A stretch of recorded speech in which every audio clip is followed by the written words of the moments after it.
Good evening, everyone, and welcome to day one of my podcast. Today, we will be just talking with two players in the NRHA who I believe to be not only very talented players, but also very skilled players. Essentially, what we're going to be doing in this little series, what it's going to be, is we're just going to be talking to some players who the community wants to hear from. We're just going to be asking them some questions, and I think these questions will be pretty good. Hopefully they help give some more insight on people in the community. Um,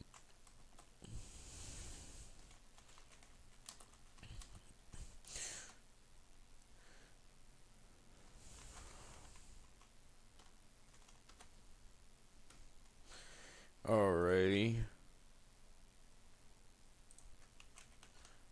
I'm gonna tell Carson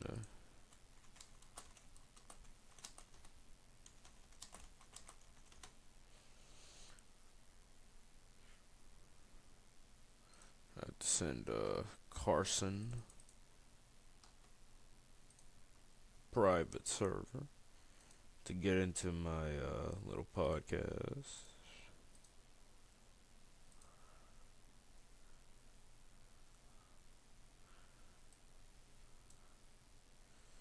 Alrighty, Carson, you've been moved into the RVSN booth. You are, I will invite you to get in here. Just give me 1 second. Alright, I will send you the link to the server, and you should be able to sit right down in the chair. The name, the Dominator, very interesting name. And if you'll, unmute your mic so you can hear your voice, so we can listen and hear what you have to say about the podcast. Or it won't let me. Oh, is it like push to talk? Is it saying there's like a push to talk thing? Oh, yeah. Honestly, don't know why it's like that. Let me see. Let me see if I can change the permissions. Private channel, connect, speak, mute members, send messages. That's really weird. Okay. Hold on. We're gonna go to General 2. I'm gonna see if it works. Let me move you down to General 2. Okay, so it probably works now. Yeah. Can you speak Hello. for me? Hello, Carson. Yes, we can perfectly hear you. Yeah, just join up the game and be ready to ask you some questions. Alright. Uh, Hello. I see you got the what is that? Navy fit? You want to be U.S. Navy SEALs. the Navy SEALs. Okay. Well, interesting. You can have a seat there, Mr. What, do you want to be a future Navy SEAL perhaps? Uh, no, I am taking NJROTC Mhm. at the moment in high school. I just got my uniform today. Okay. Sweet. Sweet. Well, that does sound very nice. Yeah, you can take a seat if the chair works. Is the chair gonna work? I don't think the chair worked. You just had to walk into it like this. Oh, You're jumping over it. Are you playing on mobile? yeah. That I'm. might be the reason why. Okay, Oh, there there we we go.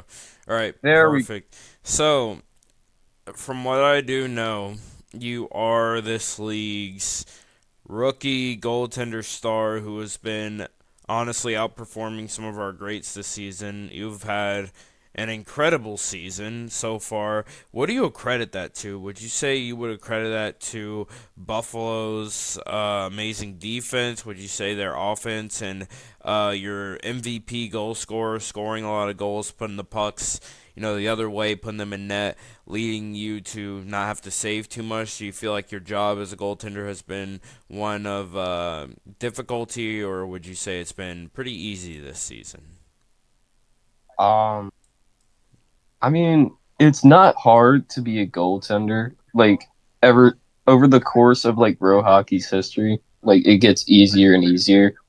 Like if you have like an IQ understanding of goaltending, then you should be fine. But like if you don't have any defense whatsoever, like as a goaltender, you're basically screwed. Kind of like what happened with me against Chicago. I understand. Okay. Um. But I credit. Oh, sorry. Oh no, you go ahead. But I credit most of my stuff to Chop, Lezo, Mr. Drizzle, and C. Okay. That's perfect. I like how you are also giving some accreditation to your FO, who of course brought you in. I heard Mr. Drizzle has had a pretty spectacular season on defense, and I do agree that if you do have a baseline IQ of how to play goalie, you will fare pretty well. And we look at some of the greats of the league, like you look at Broly before he was banned. Broly behavior wise was not great, and he's pretty odd, but outside of that he was an amazing goalie. And then we look at guys like Nemi. He's also a pretty good goalie. You look at the greatest of the greats, which is Perk. We look at other guys who are still playing in the league, like Cantdell, Jakey.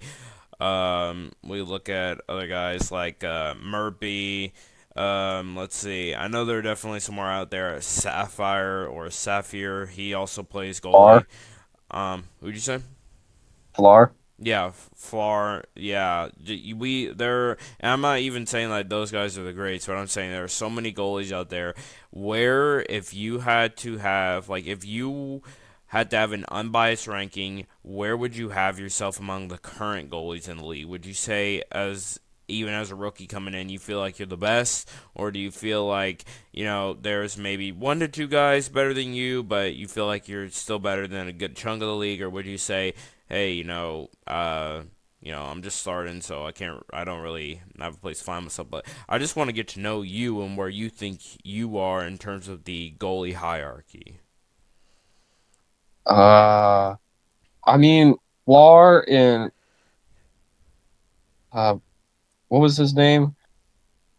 Um, Perk? Perk. Yeah, Yeah. those two are above me by a mile.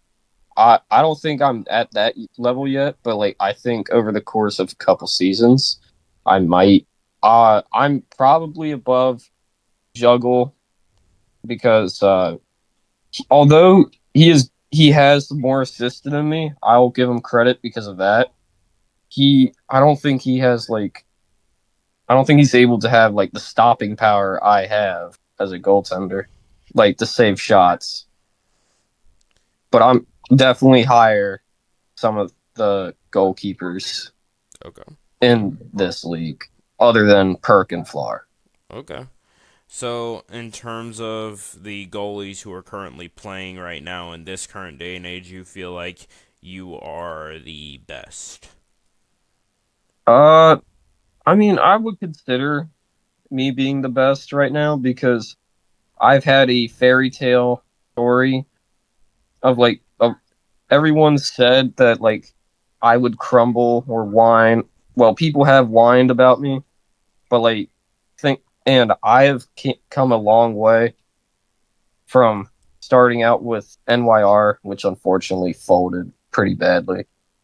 Um, but yeah, I think I am like the best of the best. So, Okay, that's good. Tell me about your time in New York. What was that like before you got moved over to Buffalo, and when you heard that you were transitioning over to Buffalo?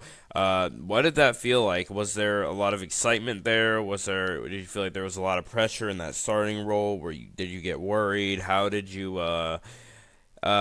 feel when you heard that you were going to Buffalo? But honestly, first, even before that, when you were, I believe, drafted to New York, how did you feel about getting drafted there as your starting place in the NRHA? So I wasn't the starting goaltender for New York Rangers when we first. So before the season started, Opti was the starting goaltender. I was the backup, and I call this the Dominic Hasek. Basically, Opti changed positions, and I got moved up to the starting goaltender role through New York. Fun fact: I was pre-signed during school, so I was in a class while I got pre-signed. But New York, it wasn't really the best. We won like 2 games before everything fell apart. The main reason New York fell apart was inactivity. Like Chop, I can understand him. He has IRL stuff to do, and I totally respect that. I have to spend 9 hours at a high school, but Capper is not the best manager. That's all I'm gonna say. Okay. He never he never had a good relationship with Opti. They always argued back and forth. It was kind of bad. Like the locker room was kind of toxic here and there. And when I found out Opti left for Winnipeg, I lost my right hand man because keep in mind, me and Opti were carrying New York kicking in the process. And then I believe it was New Jersey and New York that we played. Well, I played in that game, had Mm-hmm. another shutout. And when half like only 3 people, I believe, showed up to that game, and Capper was inactive for an entire week. So, I had it. Like I was sick, I was hurt, and I was tired of dealing with New York. So I went to Forbian and I said, I do not like this anymore. I had fun, but I want to get out. So I got traded to Buffalo. From there, I was actually surprised when they accepted it because I know I am the hottest like goalie in this season right now, but like it's impressive that a team that dropped 20 points wanted me and they traded Drywater to New York. But I think that trade was fleeced. So, yeah. Okay. Well, there was a lot of information that I feel like was very honestly helpful and a lot of stuff that I didn't know. So I first want to talk about your relationship with Capper, and I know you already spoke on this and how you said the locker room environment felt super toxic, and how. Oh, excuse me for 1 second. Mom's calling me. Give me 1 second. You're good. Take your time.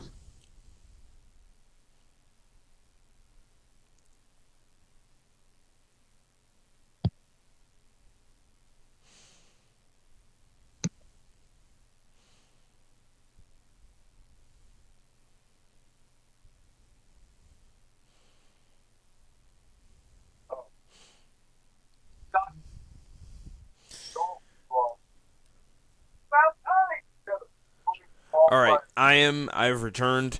Got that situated. So going into what happened with Capper, I do feel like as a current FO, it is very important that you as a player and you as an FO, you have a good solid relationship as player and FO. And being inactive, of course, will hurt your team and not being open with them. And in a way, of course, Uh-huh. with Opti getting into arguments with, you said, Capper. Um, Yep. yeah, okay. Yeah, I was like, correct me if I'm mistaken, but yeah, so with Opti, of course, getting into arguments with Capper, that leads to a kind of strained relationship in the locker room, and that is definitely something for anyone who's watching. That is definitely something that FOs are going to want to avoid and take note of for the foreseeable future. Recently, I believe Capper stepped down as FO, and handed over the Rangers franchise to Forbien, I believe, who became the new FO of the Rangers and has plans of moving them to Montreal. Now, the biggest takeaway from this, from the entire experience that you had, was that you felt what it was like to carry a team. And carrying a team for people who honestly like, and it's a struggling team, of course, at that. Sometimes people aren't going to know what that's like until they're actually on that struggling team.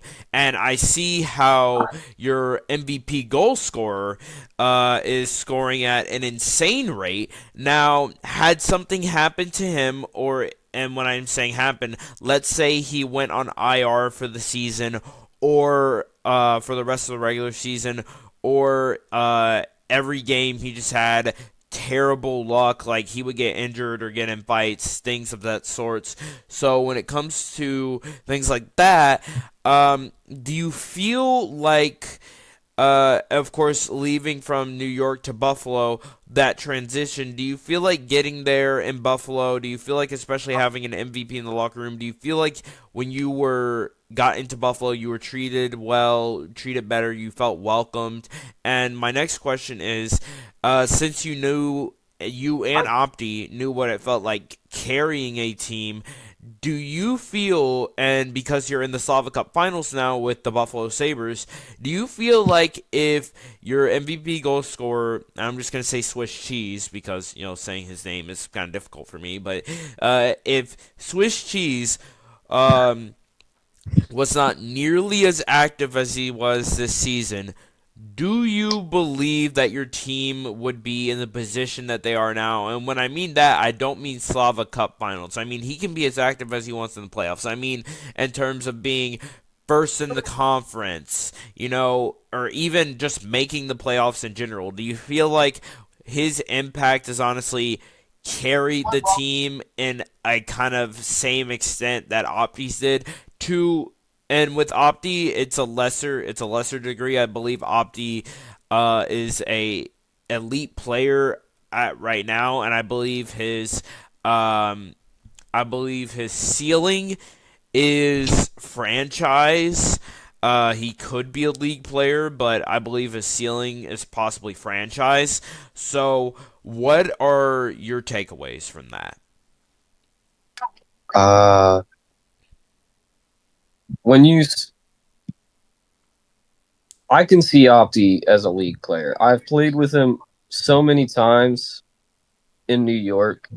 I love him. He's the reason I am where I'm at. He brought me into this league, and I will give him all the credit. Um, what else about AKA Susius? Yes. Um, him not being active, I think that would take a loose amount of morale for us. Although we do have Twix and Sam Balsick, Sam is actually a really good goal scorer. Like I've seen, me and him have practiced in private servers, and he's actually pretty good on left wing. Um, but Twix is prime Twix at the moment. Although he hasn't been on for this game against Atlanta, uh, which we will probably have him during the Slava Cup finals. I hope so. But Susius, yeah, him being inactive would take a drastic toll. And if it kept happening, then I would probably want to get traded because I don't like tolerating inactive players. So Okay. because it's given me a bad taste from New York Okay. Rangers. And so, with that being said, of course, you not liking inactive players as an FO. If you have you ever considered or thought about FOing? Uh, I don't think I would have like the mental capacity to Okay. do FOing. I Mhm. mean, I have done it in another game like like Roblox baseball, but Hmm. like the amount of negotiating you have to do and sweet talking to get somebody on your team is ridiculous sometimes. Okay. So Yeah, it's no, kind I of hard. can, I can completely agree with that. Definitely to an extent too. Uh, Definitely try to get a few players. Um, okay, yeah, that's completely fair. I also want to know your opinion on where do you think are you currently contracted to stay with the Buffalo Sabres long term, or are you looking to go into the draft?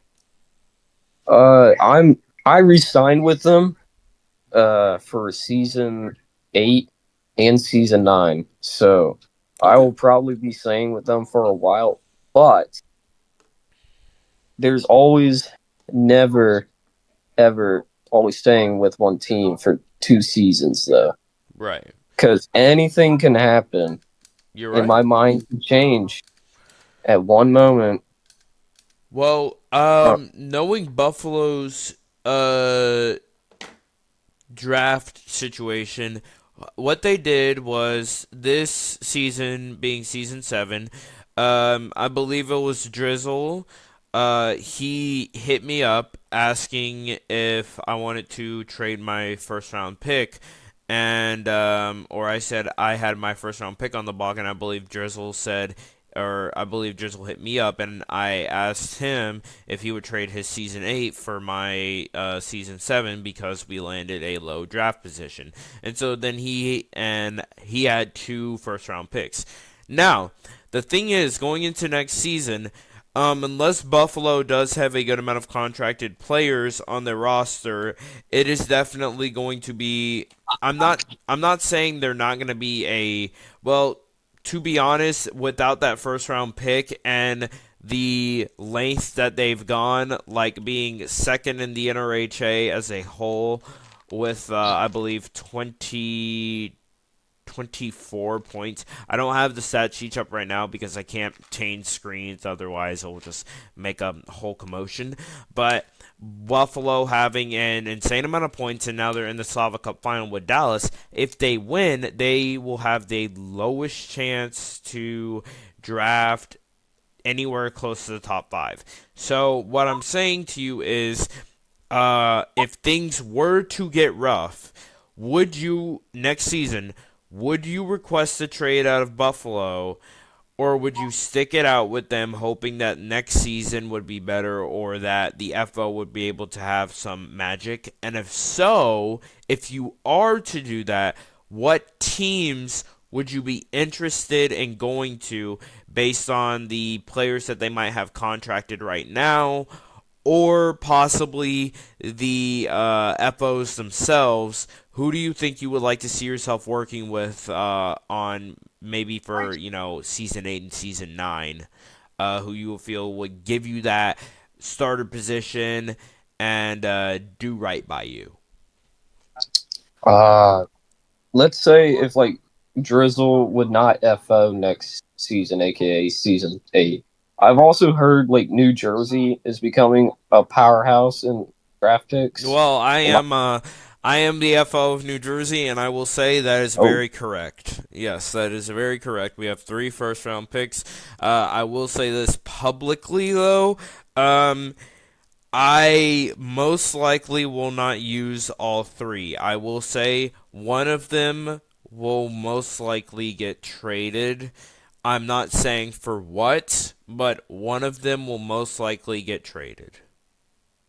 uh, But cool. yeah, But you can continue.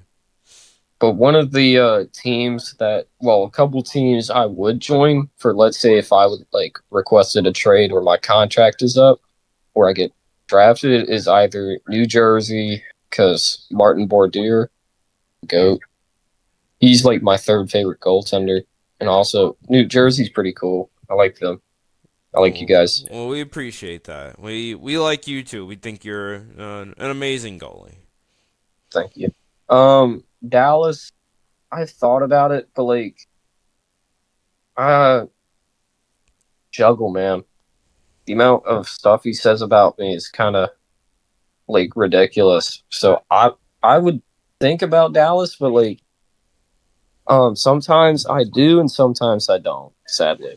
I I think that, I think, and if I can stop you right here, I mean to be rude or interrupt, but I believe Juggle would go to the draft anyways, and he is not the current FO of Dallas. The current FO of Dallas, I believe, is Sleepy Joe. So, Juggle would be going to the draft. So, and because you are a goalie, chances are likely he won't be going to Buffalo and he won't be coming to New Jersey because we already have two guys who can play in net. Um, but both of them are kind of like utility pieces. One of them especially can play anywhere. So the other one is defense and goaltender. But yeah, you can continue. um I've also thought about I did think about San Jose for a bit, but after what happened, I I'll give them credit. They put up one hell of a fight during the conference finals. I will give them that credit. Like they did really good. Um Also I thought of the Atlanta Thrashers, aka now the Boston Bruins. Oh no, they're staying in Atlanta. I don't think Lavi got permission to move them because he's not the official FO. I believe Cujo was, but he left for some reason. Mm. I would also, if I'm still talking about teams, I would like to see like one old NHL franchise team come back. You And thinking California Golden Seals? if it was the Minnesota North Stars, count me in. North Stars? That's the first that I've heard. Um, they have actually. I love the green, the gold, and the black and white. Like it works so good. I would also like to. I would like to play with Montreal. I would play with them. Um, what else? If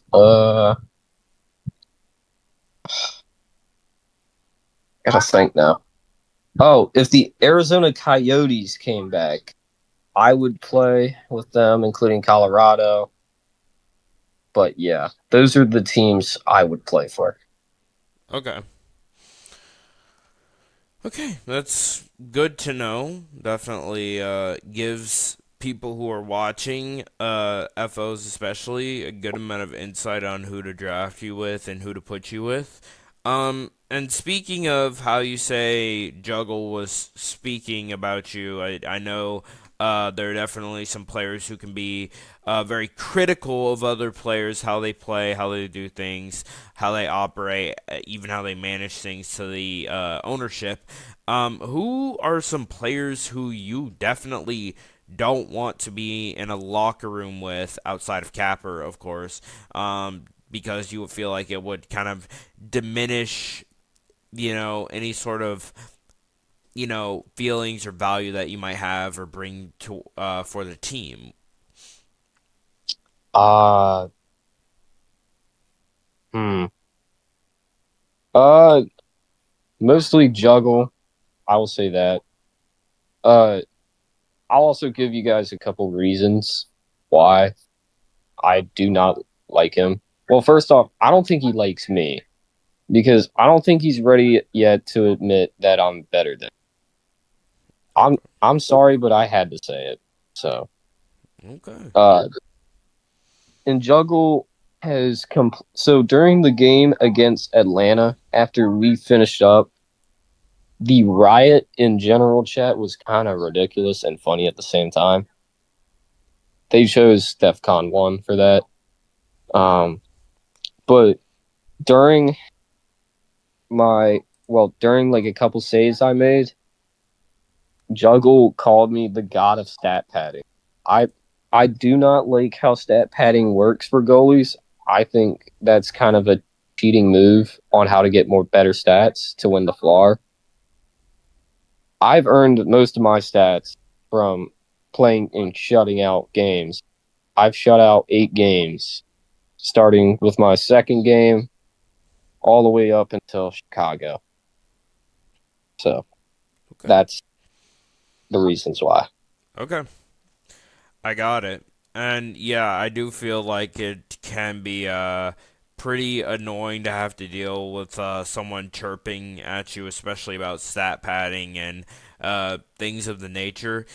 Especially seeing how crazy the games are going to get. I know going forward, and I'm going to say this information right now because it's already been talked about. But there have been talks of the All Star and possibly Legends tier being put into effect for the playoffs in I believe next season. And so, with that, of course, it's going to create more opportunities for the AI to challenge defenders and goaltenders to give them more chances for the MVP awards and things of the nature. Now, of course, with you having to deal with these insults from other players, I do feel like you being in the playoffs and being in the finals right now, you have a great. Yes, you. You good, Carson?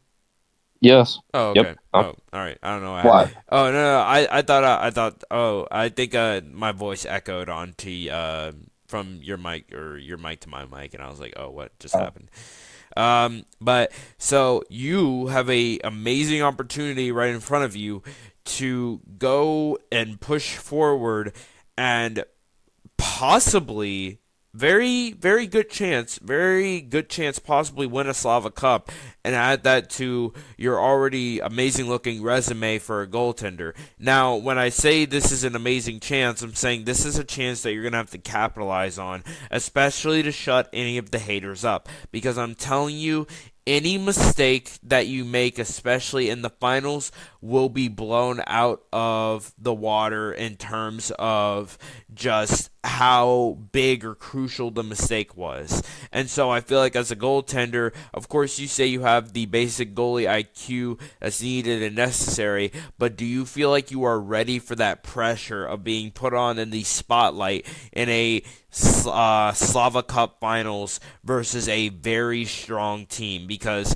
you are going to need your forward to be put on, he's going to need to be on his game every single from like when he steps foot on that ice on Friday, he needs to play amazing from Friday to Saturday or from Friday to Sunday. Like that's how amazing he has to be. And so then that goes back to you of whether you're ready to challenge and save the shots that are coming for you, especially if your defenders ever get beat, which looking at Buffalo, I don't think your defenders should get beat. I don't think that should be a problem. But let's say they do. You have to be ready to make that save. You have to be ready to make that stop. Get ready to pass it back up to get another play going, to get something moving the other way so that no one's critiquing, oh, he moves too slow. He isn't moving quick enough. He isn't passing the puck quick enough. Oh, he didn't make that save. That was such an easy stop. So do you feel like,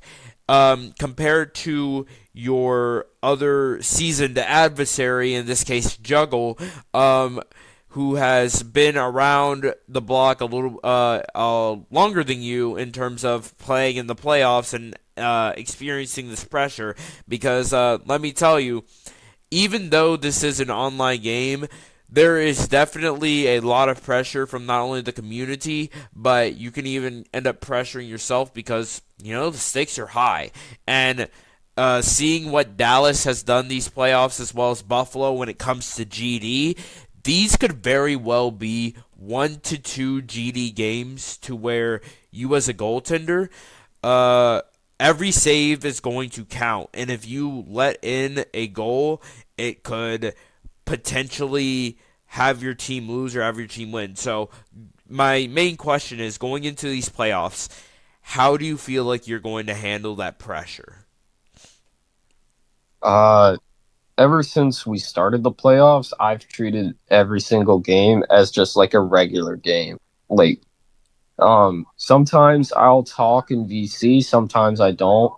When I'm like not talking, it's for a serious reason because I'll be blasting music while goaltending.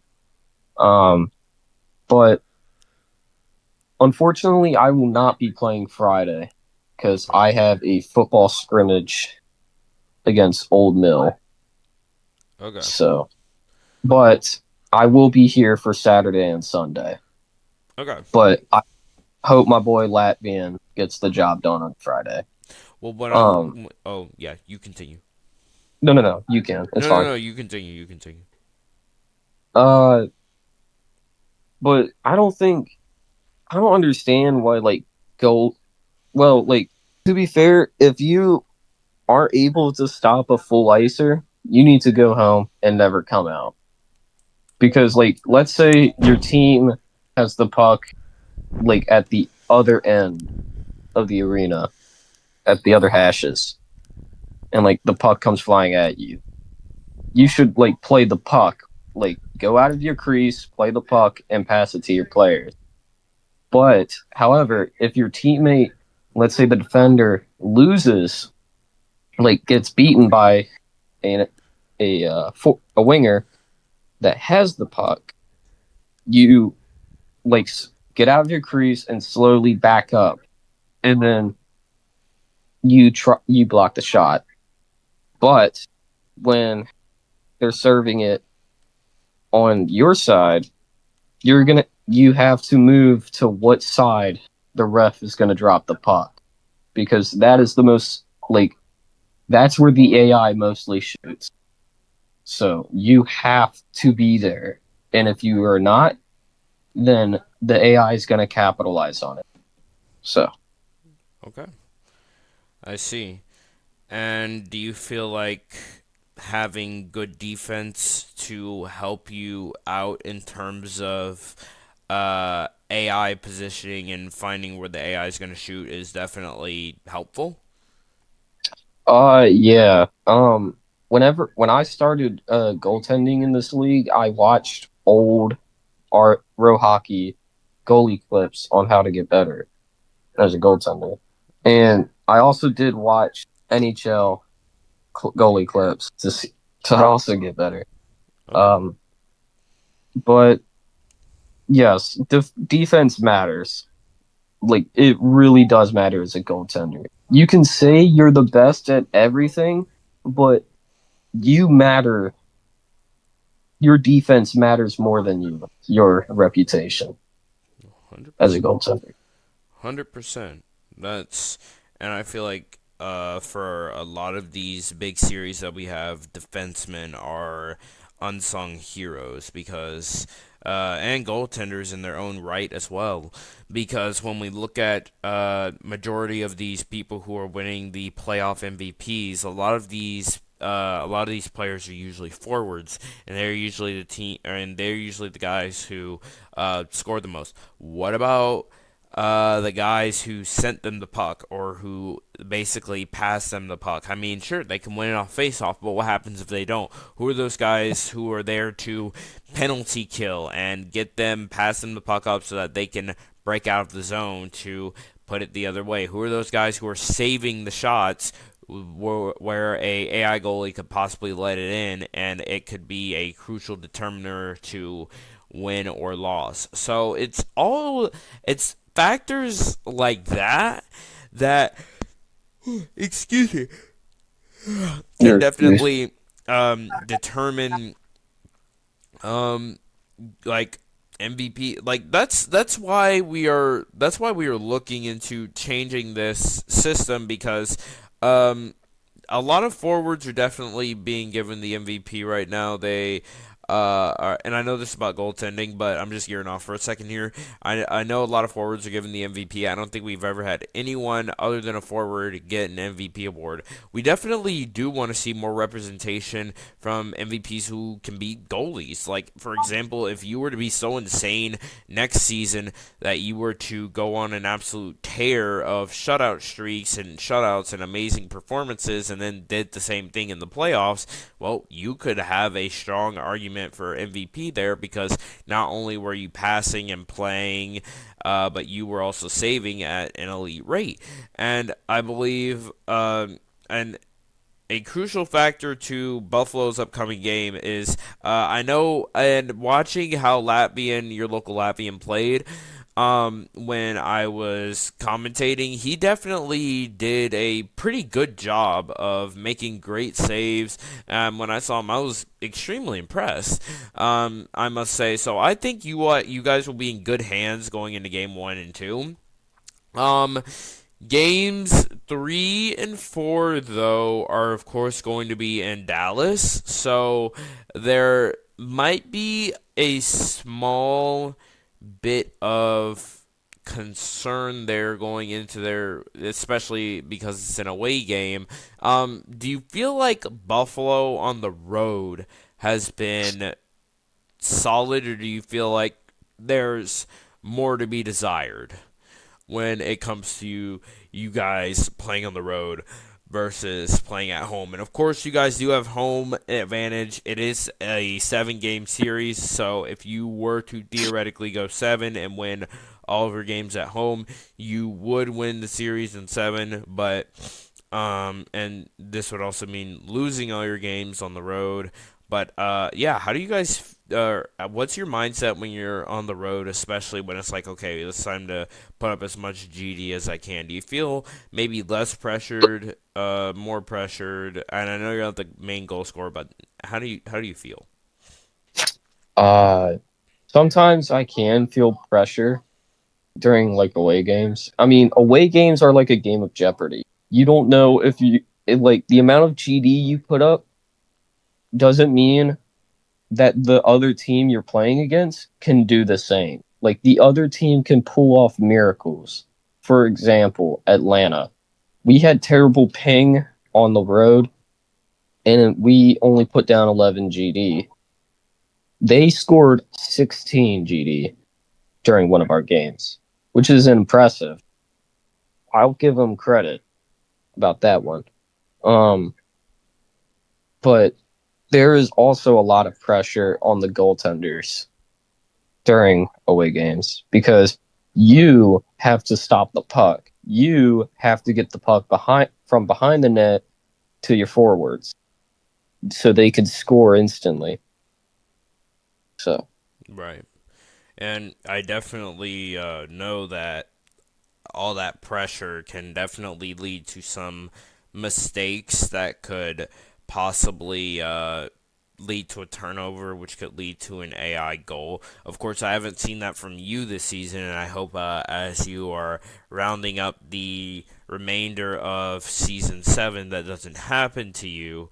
But if you were to get scored on, how do you deal with that? How do you move forward? Do you just say, okay, all right, let one in, just walk it off, we'll be better the next time? Or do you beat yourself up over it, or does it not bother you? What's your mindset if you let in a goal? Do you just shake it off? so talking about that, the game against Chicago where I conceded 3, like it general blew up when they found out I conceded 3 goals. But although I did save 11 like shots during that game, that leaves like a smear in my reputation though. But I let my emotions get to me during that game and I regret that. So, but now if like an AI goals on me, like scores one on me, which unfortunately did happen during our final game against Atlanta, with although we did win it, that was a very close game, like way too close for comfort. When he scored on me, I was like, okay, just go to the next one. I can do better than this. So, yeah. Okay. I like the mindset that you have, and especially as a rookie player, trust me, some meltdowns can definitely be intact, and how the community can go across things like saying LOL in chat if you were to make a backwards pass, or if you were to let in a goal.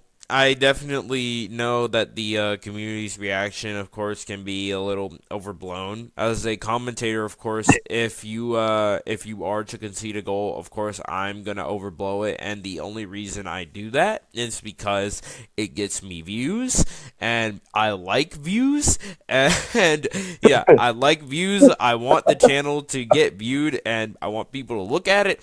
So when I do that, do not take offense to it. I'm only doing it for the sake of entertainment. But I definitely like your mindset, and you are a very impressive rookie in terms of your mindset. You kind of have that kind of Mamba mentality where it's just like you have something go bad, all right, whatever, get to the next one, move on, we gonna be fine, you know. And that's a very good mentality to have, especially going into the playoffs. Of course, our time is running out here because I have to interview RVR. I believe I've interviewed you for basically like half an hour. So, final thoughts going into my final question of this interview with you.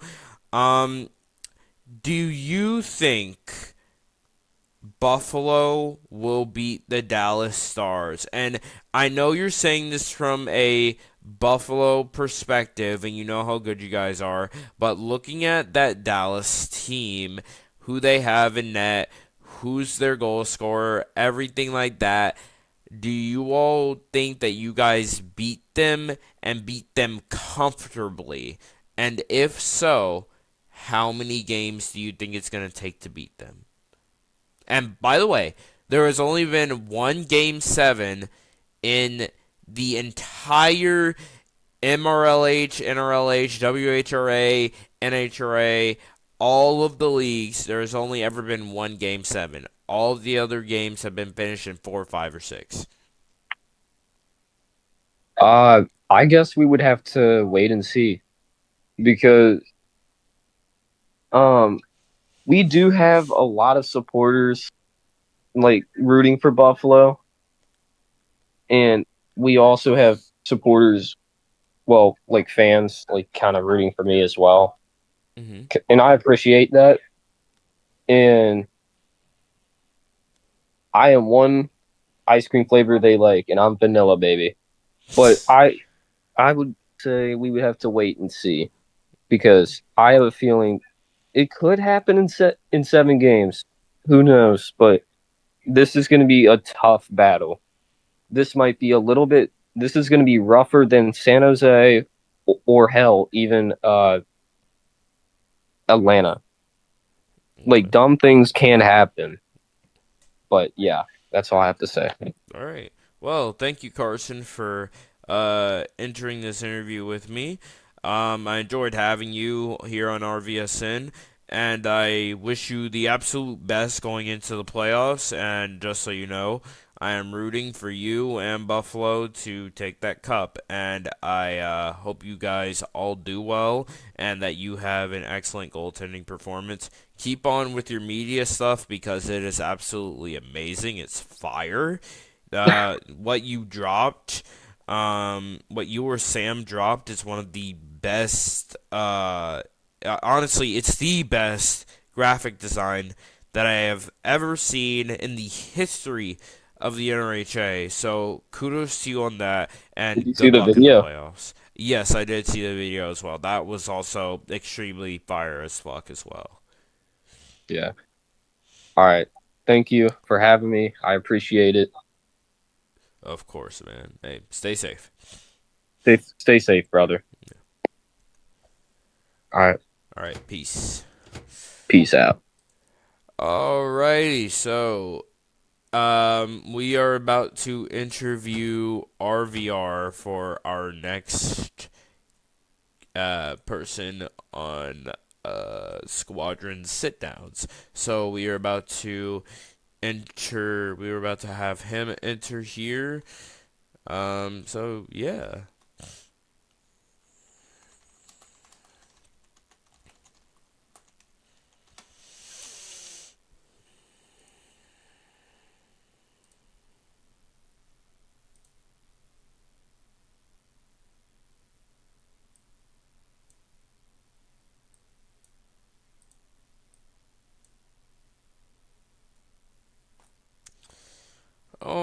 Alrighty, ladies and gentlemen, I give you the second part of the interview, and this is with the current Winnipeg Jet.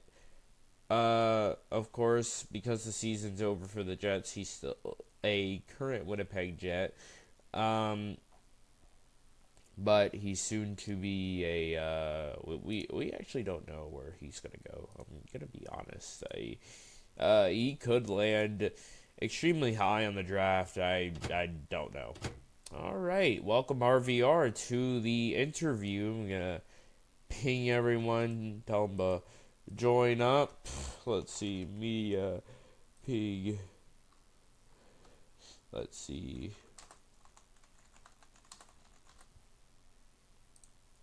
Alrighty, RVR, welcome to the interview. It is good to have you as the current and future former Winnipeg Jet.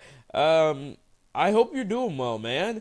It is good to see a former teammate. Always good to see a Yeah. former teammate inside the squadron sit-downs interview.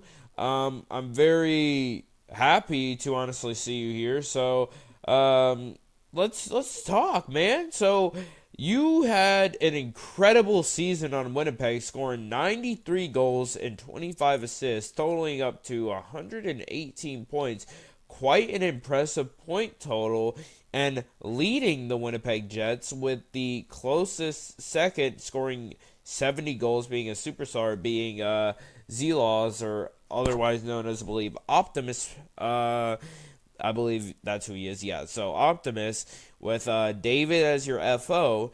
And you guys ended up making the playoffs. Unfortunately, you guys did get bounced in the first round to a very talented Dallas Stars team.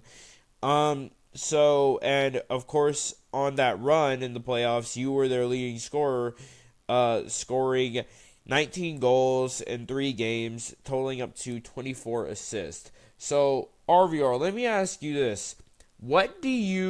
How did you just have this explosive season where you were just scoring 95, almost 100 goals? You had such an explosive season. If we go back to the previous season on the season 6 stat sheets, you were with San Jose, I believe, and you only had 60 goals that season. You absolutely exploded, having 30 more goals.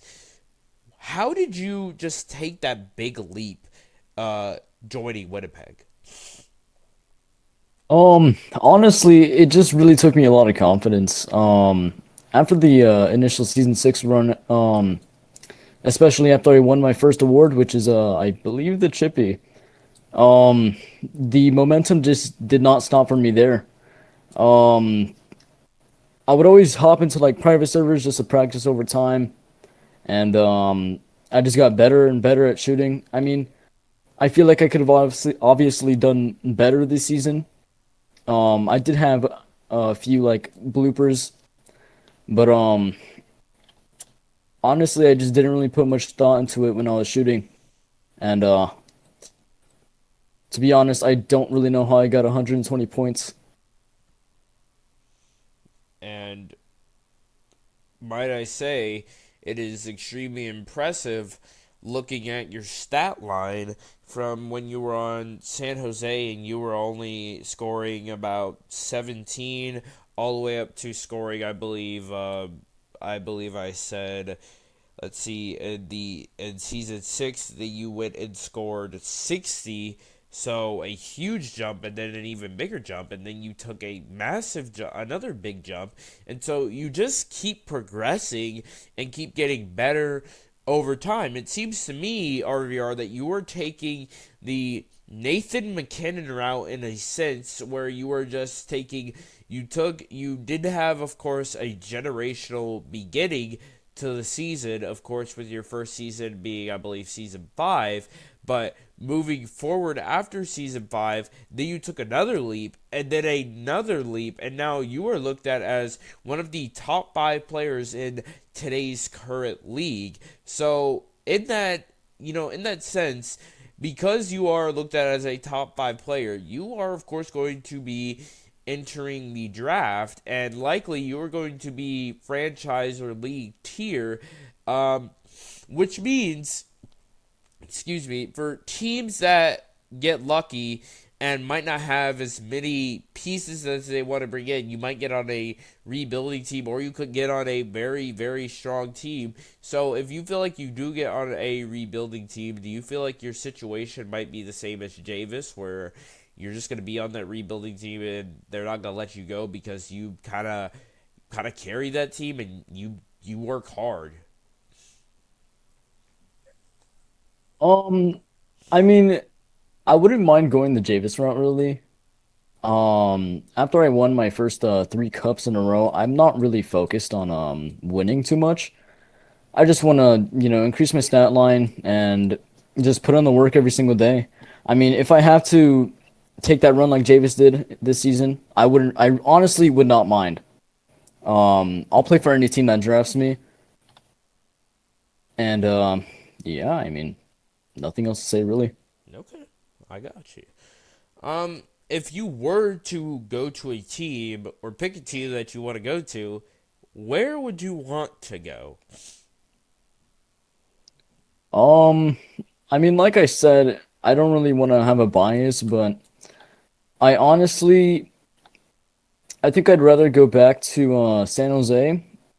My home team, of course. Love that place. Or start somewhere new, like New Jersey, Buffalo maybe. But I mean, we just really have to see how the draft plays out. Okay, I got you. Um, let's talk the playoffs. Um, why do you think? And of course, you might not have the answer to that question, but I just want your opinion. When it came to playing the Dallas Stars, what do you think went wrong into why you guys didn't win versus the Dallas Stars? I mean, in my opinion, you and Optimus were pretty, as players and goal scorers, I'd say pretty fairly matched to uh Omar and Sleepy Joe in terms of goal scoring ability. So what would you say went wrong in that series to why your team ended up exiting in the first round instead of later facing the San Jose Sharks, or even going all the way to play the Buffalo Sabres in the final? What do you feel went wrong? Um, I think in my honest opinion, it wasn't about like our inconsistency or anything. We had pretty high hopes going to the playoffs. Unfortunately, what killed us is that not all of our players could make it. We were dealing with some inactivity issues. Not everybody would come into the games on time. I won't really say who. I don't want to say anything. Um, and then I couldn't make games 4, or if it was going to happen, game 5, due to the fact that I had to go deal with some personal issues. Okay. But I feel like if we were a bit more active, we could have definitely beat the Stars and maybe beat the Sharks, considering their performance. But I mean, yeah, that's all I have to say. Okay. Um, and I know you said, of course, you didn't want to say who the person was who was, or the people, um, either person, people, whoever, weren't attending games. Do you feel like that was because of do you feel like Winnipeg had a lack of discipline, possibly in the locker room, when it came to showing up and actually playing for games? Because I do know some FOs, and me as an FO myself, I don't tolerate purposeful inactivity, and if you are not wanting to show up to games to play for my team, I will give you a choice to either change the way you want to view things, or you see that door right there. For all my viewers, and I'm not saying this to you specifically, but I'm saying, y'all see this door right there, you can get the fuck out, because I don't stand for that. You come if I draft you, I want you coming, showing up and playing for my team, and if you can't, you better have a damn good reason to why you really can't play. It shouldn't be, "Oh, I don't want to." "Oh, this and that." Like that's laziness at its prime. That's laziness at its peak. And if you don't want to show up and play 20 minutes of a game to try to just win something for the team and be a team player, then simply play. I don't want you on my team. So do you feel like maybe it was a possible lack of discipline, or do you feel like it was something, or do you just feel like other people had other commitments that you felt like were more that they felt like were more important than row hockey? I would say it's a bit of a mix of the both. We did have a couple of our players missing games due to the fact that they had actual real life issues, and obviously it's respectable. I mean, I feel like they should be valuing their actual like real life activities over than this stupid little hockey game. Um, but I mean, there also was a couple people who just didn't show. On purpose because they didn't want to. I wouldn't say on purpose, really. It's just I'm not like entirely sure, but most people were missing due to the fact that they had bigger issues to deal with, which is it's respectable. So Okay. I don't blame them from that. Okay. I understand. Looking towards your future and how you saying you want to be how you want to work on your stats.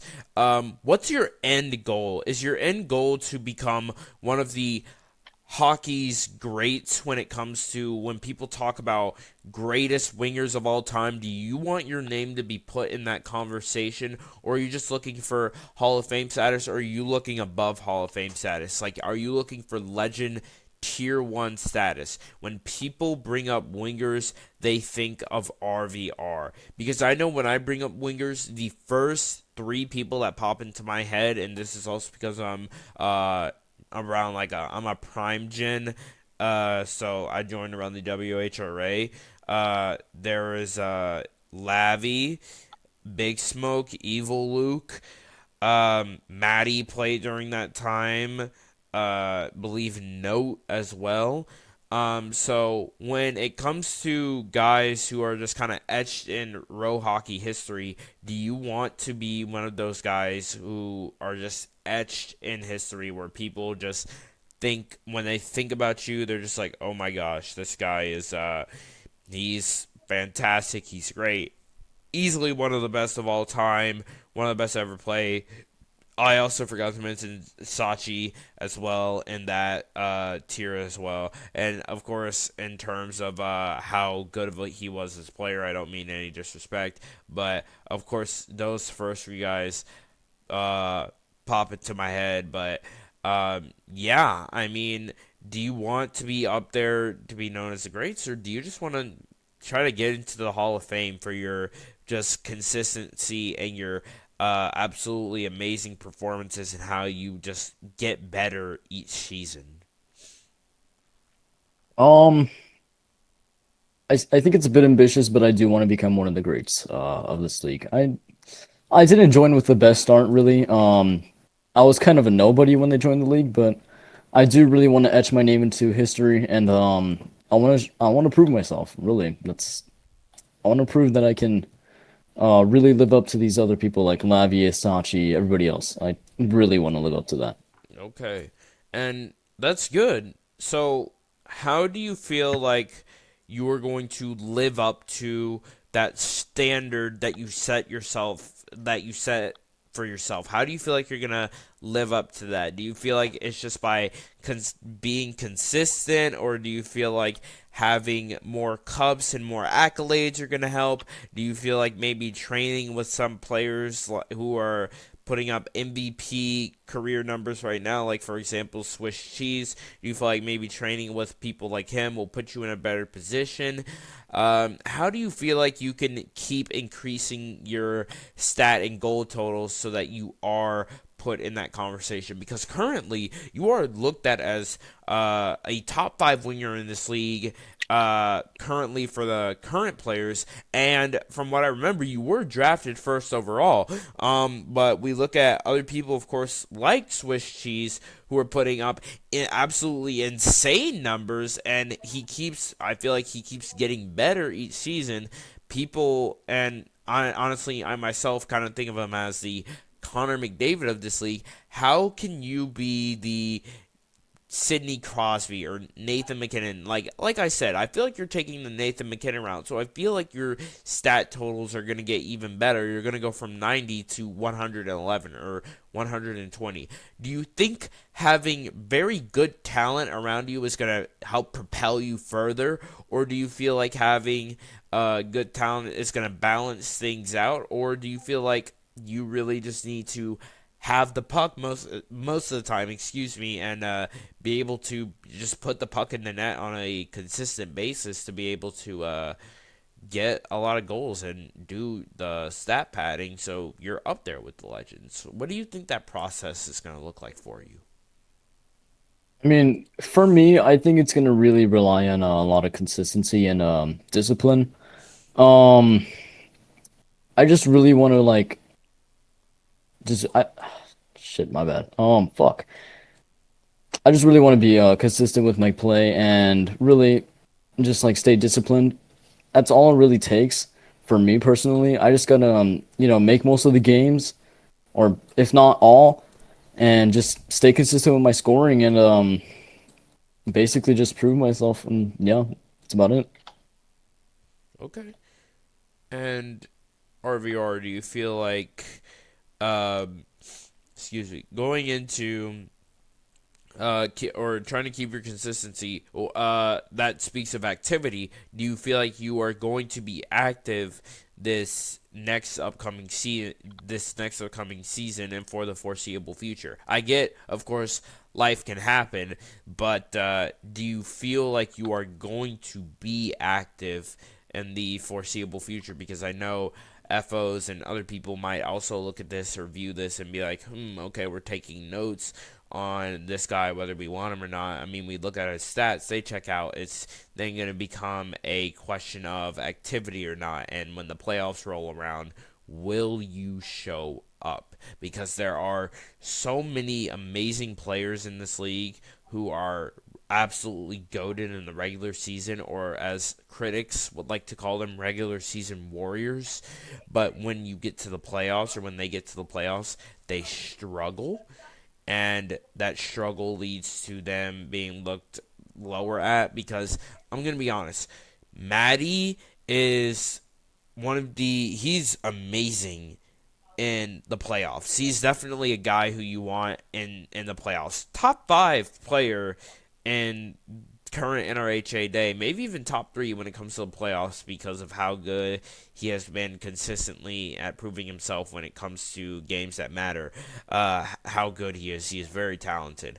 But in regular season, he'll make a couple games. He'll be here and there, but life will have its way. He'll get in his way, and I don't think he'll show up as much for regular season games as opposed to playoff games. But again, playoff games actually matter. So do you feel like your consistency from the regular season will roll into the playoffs? Um, well, I mean, if we're gonna talk about this season, I was kind of keeping up the same pace as before in the playoffs, which I really want to do. I just want to keep playing how I usually play and just kind of treat the game like it's just a regular season game. Um, but in all honesty, I just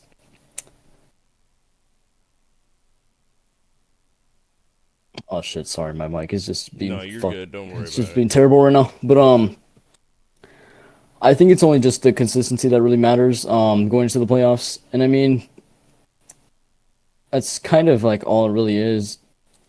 I don't really have much else to say. I'm not gonna lie, but yeah, you can continue. Okay. Um, let's see. 9 minutes left. Yeah. So looking at your future, or actually no, let's go back into the past.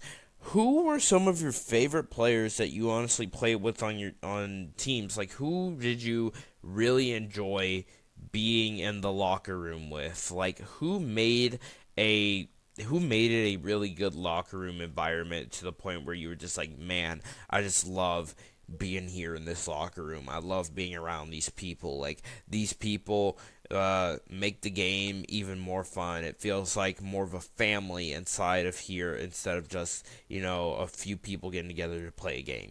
Who made you feel like family when it comes to locker room and environment? Um, if anything, I could really just say the entire San Jose season 5 locker room. I mean, we had a you, of course, JT, Omar, Lavieth, all, and even Big Smoke. I think they just all made it really feel like at home. Especially because for me, I joined the league during like a rough part of my life, so I was a bit distraught, but until I joined the team, of course. Hmm. So um, I just feel like the entire season 5 run just made me feel so happy. Um, I was contemplating like what I should or even if I should invest my time into the league because I was drafted to the Blues if I'm not mistaken.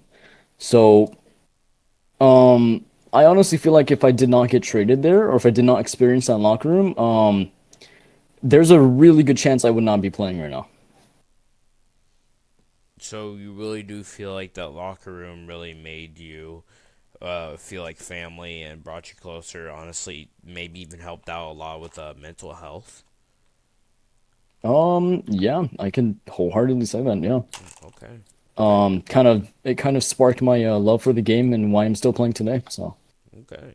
And would you say those were guys like, Omar, the big JT, of course, how he, was able to talk and present himself. Um, you know, those two guys, especially specifically, um, you know, good guys maybe for you.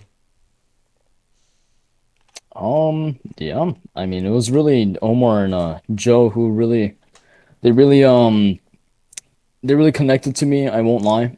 Hmm. Um, Especially Joe Thornton. I used to talk to him a lot before, even before season 5. I used to be on this team back in season 4, if I'm not mistaken. Oh, okay. Yeah. So he did sign me as a free agent. So that's kind of how got started with him, and then and that involved into me getting traded into the locker room or San Jose back then. So yeah. Okay. Well, it's good to know, and I'm very pleased, honestly, to hear that your experience. I know, as a person who was in that locker room in season 5, that there was a lot of good times, and it was really enjoyable being in Hmm. there. But yeah, it's really good to know how good the big JT definitely was to you. Um, yeah. And who are some players, if you were in the same locker room with them, it would be like oh, they're in the locker room kind of vibe. How would you react and feel if there was like who are some players that you just, and you can choose to say this publicly or not, but I always like to be super honest on my podcast. Um but if you if you want to tell us, you can. If you don't, you don't. But who do you feel like in the locker room you just would not like being around? Like, you feel like they would throw off the vibe, or they would be a locker room cancer. You wouldn't like being around them, things like that. Shit, this is kind of a hard question. I'll answer it though. There is a few. Um, I would say I'm not gonna lie. I do kind of agree with Carson. However, I haven't really, been in the locker room with him yet. I would also say Juggle, but he hasn't really slandered me as much as other people. It's just like I wouldn't really mind being in a locker room with him. That's just not something I really care about. Um, I think another person I would say would be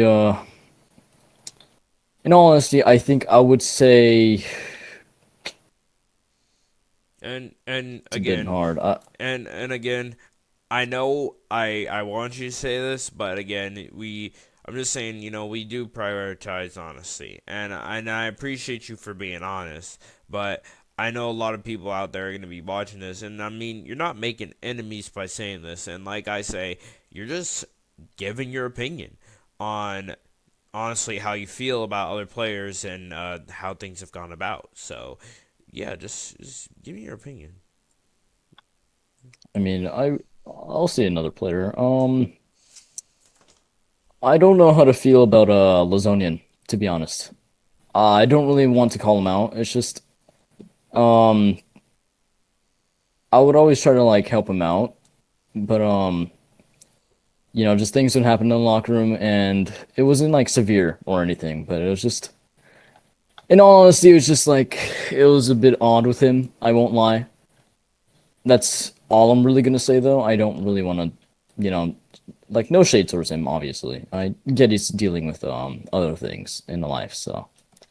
Okay, I got you. Well, and I appreciate you for being honest about who you do and don't like. It's and not even like, but just who you feel like wouldn't be great in the locker room. Because again, I do feel like it's very important that players do express their opinions outwardly about how they feel towards other players, so that they know whether or not they can improve or talk to them about it so they can improve player relations, or it can be helpful so that FOs openly know, okay, hey, if we're drafting him, make sure not to draft him on the team so that we aren't dealing with this out in the open, and having to deal with Hmm. these issues and these complications when this is going on. So I definitely do appreciate you for being honest with me about that. As for final thoughts, since it's almost 11 and this podcast has been going on for almost basically an hour, final thoughts from you about season 7. Would you consider this season for you a success? Would you consider it a learning moment, or would you consider it a failure? What would you consider this season, looking back at your previous seasons before? I mean, in all honesty, even if we did get eliminated from the playoffs early on, I consider the season a huge success. It was a really big point jump for me in my individual progress personally. Going from about 82 points to 118, really big leap.